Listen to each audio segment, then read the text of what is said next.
Hello guys and welcome back to my channel. This is Glute Series episode...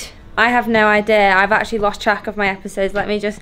bear with me a sec. This is not... okay. It is episode number 5 because I have to write everything down because we were getting a bit carried away. So number 4 was a home workout. Number 3 was... oh no. hip thrusts. Number 2 was bands. Number 1 was frequency. So make sure you've watched them all to make sense about how to grow your glutes in general. Oh my god, I cannot hold this camera. It is so heavy. There we go. I'll put you onto my strong right arm. Today's video is... strong.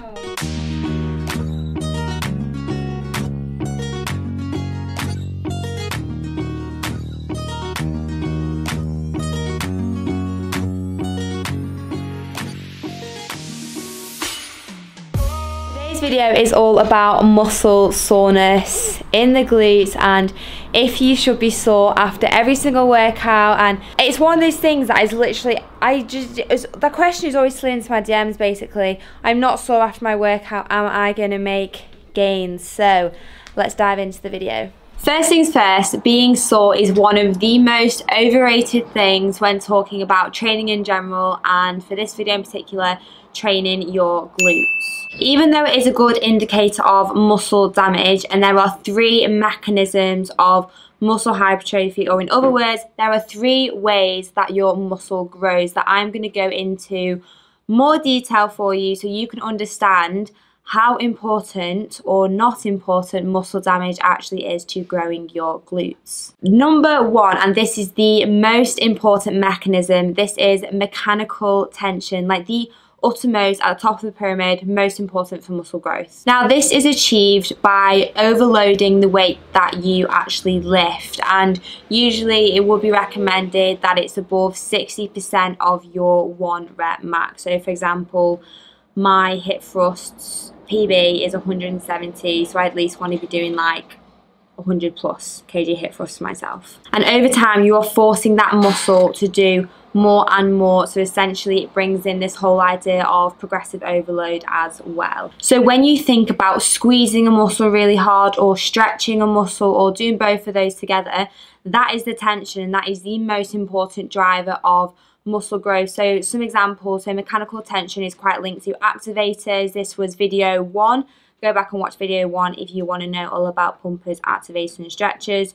So things like hip thrusts when you're squeezing, cable pull-throughs, cable kickbacks, for example. Metabolic stress is the second most important mechanism of growing your glutes, growing your muscles. Now this is seen in anything above 6 reps, but it is most common when you're doing high rep ranges of say 15 to 20 plus reps. All metabolic stress is basically the very, very harsh burning sensation that you feel when you're doing particular exercises. So they're more so the byproducts of the buildup of energy when you're exercising. And these are mainly your pumper exercises, so frog pumps, glute bridges, fire hydrants, any banded abduction work where you're doing a pretty high rep range. Moving on to the third mechanism of muscle hypertrophy. Now this is muscle damage, and because this whole video is based on, you know what, this is so annoying, Ben is filming me at the same time whilst I'm trying to do a video. Do we kick him out the office? Bye. What are you doing? Anyway, muscle damage is the least important of all 3. And all it is the physical damage that is done to your muscle, which is emphasized by overloading the eccentric or lowering phase of a lift. Now, there is so much mixed research whether muscle damage actually helps or hinders muscle growth. But what muscle damage does do, and this is a fact, is it hampers your ability to actually have a good session and a good workout. So this brings us back to the question, should you train your glutes when they are sore? Just thirsty for a sec. If I put it like this to you, so if you are so sore that you cannot train your glutes, like you can't go more than 1 time a week, you're therefore not going to be training your glutes optimally or as efficiently as they could be trained because you are that sore. Now, soreness in general, same as sweating, same as being ridiculously exhausted, they are sensations, and yes, they are nice sensations to have. People like being sore, people like to sweat, people like to be absolutely dead on the floor and exhausted after a session. That's obviously fine, but you don't want to be aiming for soreness, like deep soreness and muscle damage every single time. And when you actually look into soreness, there are two elements. There's mild soreness, which you might have at the start of the session, or you might have at the start of the day, and then it starts to go and it eases off. Or there is deep soreness, which will massively affect your session because of the muscle damage, and you will be significantly weaker during your glute workout. Now, with muscle damage, it doesn't just damage your muscle, it actually impairs your nervous system as well, which basically means there is a decreased central drive to the muscle.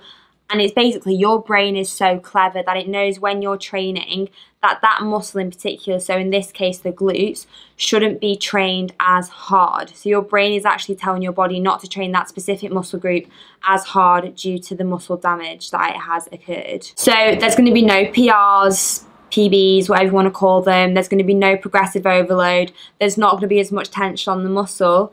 Therefore, a lot less muscle growth. Now, I train my glutes, my lower body, 3 days per week. One of them's hamstring and glutes together. One of them's more so a quad workout, obviously still hitting glutes in there. And then the other one is a solely killer glute session. Now, I do 3 lower sessions a week. If I was completely in deep soreness every single session, I would have shit sessions every single session because I wouldn't be able to progress with my training. And that is what I want you to take from this video. Soreness, sweating and things like that are sensations which are fab. It's exciting for those things. A lot of people want to wake up feeling like they can't walk, but then obviously you have to say to yourself, how is that actually going to affect the rest of my training and things like that. And it's just a video that I wanted to share with you because I think it is super important not just to focus on the sensation of soreness of the glutes. And don't think that they're not growing if you wake up and they're not sore. They will be growing if you're doing the right things that I've showed you in all the other 4 episodes of the glute series. If you're training them, progressive overload, looking into your nutrition, things like that as well. But I hope you enjoyed this video. Please give it a thumbs up and subscribe to my channel if you did, and I'll see you in my next one. Bye.